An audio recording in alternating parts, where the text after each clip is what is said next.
Hello everyone, आप लोग का बहुत बहुत स्वागत है स्टडी पॉइंट यूट्यूब चैनल पर। I welcome you all to study point. और इस पर्टिकुलर वीडियो सेशन में हम लोग डिस्कस करने वाले हैं रीजनिंग के कुछ बहुत ही इंपॉर्टेंट 5 क्वेश्चन। और ये क्वेश्चन ऐसे हैं जो कि इस प्रकार के क्वेश्चन एग्जाम में हमेशा पूछे जाते हैं।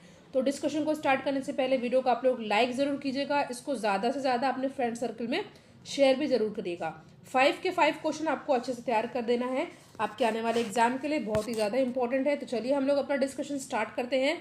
पहला क्वेश्चन है, पहले मैं क्वेश्चन को बहुत अच्छे से पढ़ूंगी, आपको ध्यान से सुनना है। कुछ समीकरण एक विशेष प्रणाली के आधार पर हल किए गए हैं, उसी आधार पर अनुत्तरित समीकरण का आपको सही उत्तर ज्ञात करना है। अनुत्तरित समीकरण मतलब इस वाले समीकरण का आपको आंसर बताना है कि आंसर क्या होगा। तो देखिए, पहली बात तो आपको ध्यान देना है, ये एक जो समीकरण आपके पहला और दूसरा दिया हुआ है, ये एक विशेष प्रणाली के आधार पर सॉल्व किया गया है। इसका मतलब ये नहीं कि इसमें मल्टीप्लाई किया गया है, इसमें आपको पैटर्न को समझना होगा। पहला क्या दिया हुआ है, 6 इंटू 3 इंटू 8। देखिए, अगर आप इसको मल्टीप्लाई करेंगे तीनों को तो किसी भी हालत में आपका आंसर 11 नहीं आने वाला है। इसके लिए आपको क्या करना है, इसमें आप लोग 6 और 8 को पहले प्लस कर दीजिए। पहले डिजिट को और लास्ट वाले डिजिट को आपको क्या कर देना है, प्लस कर देना है। तो प्लस करने पर आएगा हमारा आंसर 14, और जो बीच के डिजिट है 3, इसको माइनस कर देना है। तो आपका आंसर क्या आ जाएगा, 11। तो इस प्रकार आपने देखा कि आपका इसमें आंसर आपका आ रहा है। अब हम लोग चेक करेंगे क्या दूसरे वाले समीकरण में यही प्रोसेस फॉलो हो रहा है। तो चलिए हम लोग चेक करते हैं। हमने क्या किया था, पहले डिजिट को और तीसरे डिजिट को प्लस किया था, यानी कि 1 + 7 = 8, और जो बीच वाले डिजिट है इससे माइनस किया था, तो यहाँ पे है 4। तो देखिए आंसर आपका 4 आ जा रहा है, ठीक है। तो हम लोग इसको अब थर्ड वाले इक्वेशन में इसको ट्राई करेंगे। क्या दिया हुआ है, 9 × 5 × 8 = क्वेश्चन मार्क, ठीक है, क्वेश्चन मार्क। तो हमें क्या करना है, 9 और 8 को क्या करना है, सबसे पहले प्लस कर देना है। आपको पता है 9 और 8 को प्लस करने पर आंसर आता है 17, और फिर इसमें से बीच वाले यानी कि माइनस कर देना है 5। तुम्हारा आंसर क्या आ जाएगा, 12, ठीक है। तो इस प्रकार हमारा सही आंसर क्या आ जाएगा, ऑप्शन ए। देखिए, ज़रूरी नहीं है कि अगर इस तरह के क्वेश्चन आपके पास आए तो आपको यही सेम पैटर्न फॉलो करना हो। अलग अलग क्वेश्चन में अलग अलग पैटर्न आपको फॉलो करना होगा, चेक करना पड़ेगा, इसके बाद आपको आंसर अच्छे से आ जाएगा। इसके लिए आपको ज़्यादा से ज़्यादा क्वेश्चन को ट्राई करना होगा, प्रैक्टिस करनी होगी। तो फिलहाल क्वेश्चन 1 का आंसर हो जाएगा ऑप्शन ए, ठीक है। क्या किया मैंने, पहले और थर्ड डिजिट को प्लस करके बीच वाले डिजिट से माइनस कर दिया। नेक्स्ट क्वेश्चन पर आते हैं। क्वेश्चन है,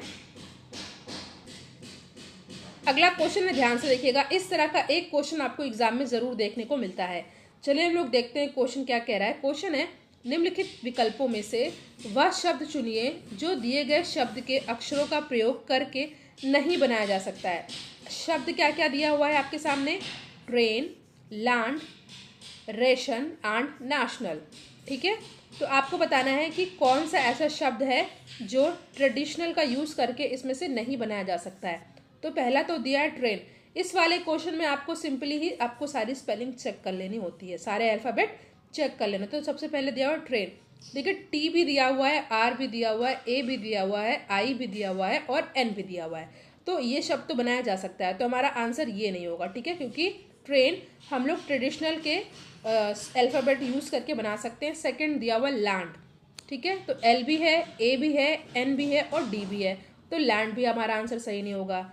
थर्ड दिया है रेशन, RATION, RATION, तो ये भी नहीं होगा। तो वैसे तो जो बच गया वही हमारा आंसर है, जो कि है नेशनल। बट एक बार आपको चेक कर लेना है क्या है। देखिए, नेशनल है, क्यों ये नहीं है, NATIONAL, ठीक है, NATIO। देखिए, 2 बार एन दिया हुआ, बट यहाँ पे एक ही बार एन का यूज़ हुआ है, तो हमारा ये आंसर इसलिए नहीं होगा। तो ऑप्शन डी हो जाएगा करेक्ट आंसर। इस तरह के क्वेश्चन में कोई ट्रिक नहीं है, बस आपको सभी स्पेलिंग को, जो स्पेलिंग दी हुई है उसके अल्फ़ाबेट को चेक कर लेना है। सिंपल है इसका प्रोसेस। तो ये हो जाएगा हमारा ऑप्शन डी हो जाएगा करेक्ट आंसर, क्योंकि नेशनल में 2 बार एन का प्रयोग हुआ है, जबकि हमारा जो ट्रेडिशनल शब्द दिया हुआ है इसमें केवल एक ही बार एन का प्रयोग हुआ है।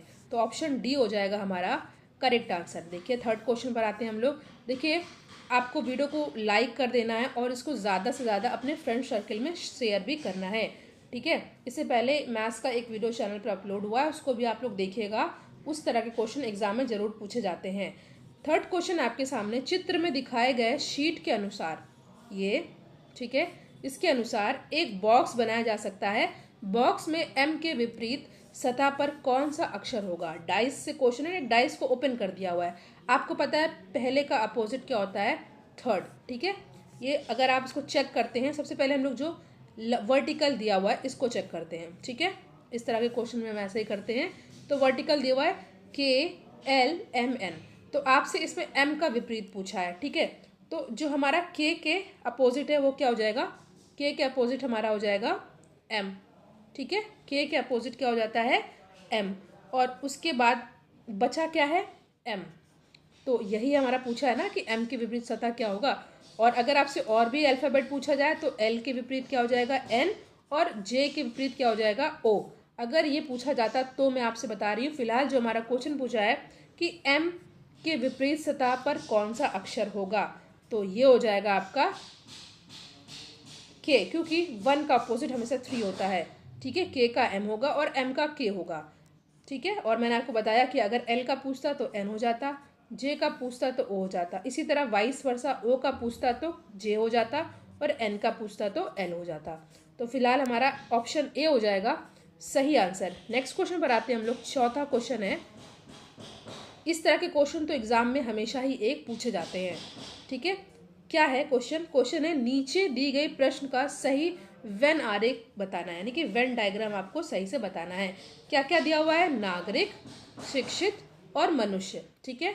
सबसे पहले देखिए, नागरिक जो होता है सिटीजन, और शिक्षित जो होते हैं ये तो मनुष्य होते ही होते हैं, आपको पता है, ठीक है। तो मनुष्य के अंदर ही कौन कौन आ जाएगा, नागरिक, और कुछ नागरिक होंगे, कुछ क्या हो जाएंगे, शिक्षित हो जाएंगे, ठीक है। तो हमारा ऑप्शन C हो जाएगा करेक्ट आंसर। ये फॉलो करता है, देखिए ये तो बिल्कुल फॉलो नहीं करेगा, इसमें B तो एकदम ही फॉलो नहीं करेगा, क्योंकि सब इसमें अलग अलग बताया गया जो कि एकदम ही गलत है।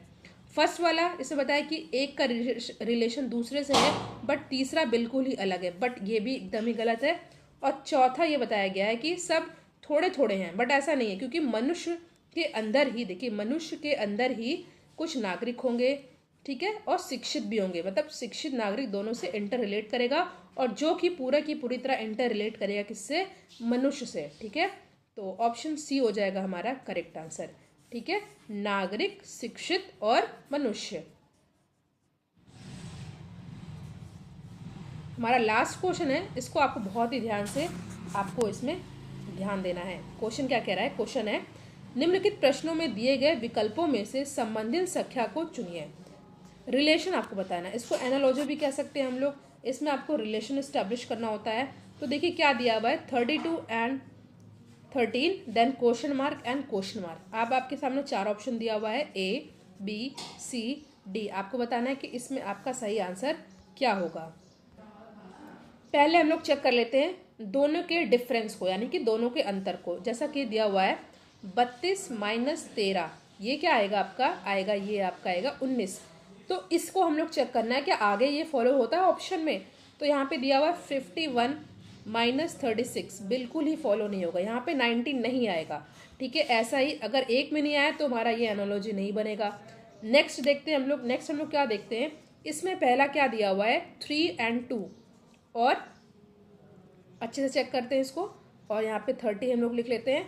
तो पहला क्या दिया हुआ है 3, यानी कि पहले डिजिट का हम लोग स्क्वायर कर देते हैं, वर्ग कर देते हैं, और जो दूसरा डिजिट दिया हुआ है उसका भी हम लोग क्या करते हैं, स्क्वायर करते हैं, और दोनों को हम लोग क्या कर देंगे, प्लस कर देंगे। तो 3 3 क्या होगा 9, ऊपर ध्यान दीजिएगा, 3 3 9 प्लस 2 2 4, तो क्या हो जाएगा ये 13, जो कि हमारा एकदम से मैच हो रहा है।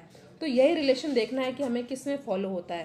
पहला क्या दिया हुआ है 51, यानी कि पहले डिजिट का स्क्वायर 5 का स्क्वायर प्लस 1 का स्क्वायर, देखते हैं हम लोग 36 आता है या नहीं आता है।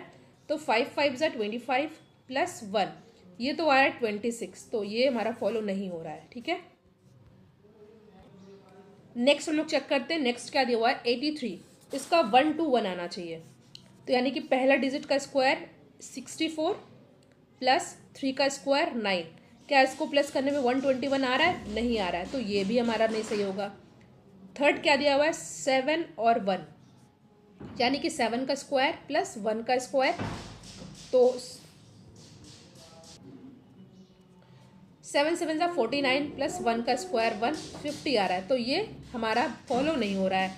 बचता है लास्ट। देखिए लास्ट ही आपका आंसर हो जाएगा, बट फिर भी आपको एक बार चेक करके बता देती हूँ। 47 इज इक्वल टू 65, ठीक है, मतलब रेशियो यहाँ पे रिलेशन है एनालॉजी का। तो 40 यानी कि 4 का स्क्वायर 16 और 7 का स्क्वायर 49, ये आ जाएगा आपका 65।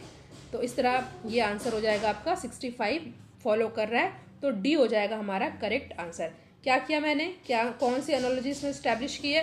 पहले डिजिट का स्क्वायर प्लस दूसरे डिजिट स्क्वायर, ठीक है, तो इस तरह हमारा ऑप्शन डी हो जाएगा करेक्ट आंसर। तो यहाँ पे हम लोगों ने रीजनिंग के 5 बहुत ही महत्वपूर्ण प्रश्न को सॉल्व किया, जो कि आपके आने वाले एग्जाम के लिए बहुत ही ज़्यादा इंपॉर्टेंट है। मैंने आपसे कहा वीडियो को आप लोग लाइक ज़रूर कीजिएगा, इसको ज़्यादा से ज़्यादा अपने फ्रेंड सर्कल में शेयर भी करिएगा। Thank you so much for watching. Thank you.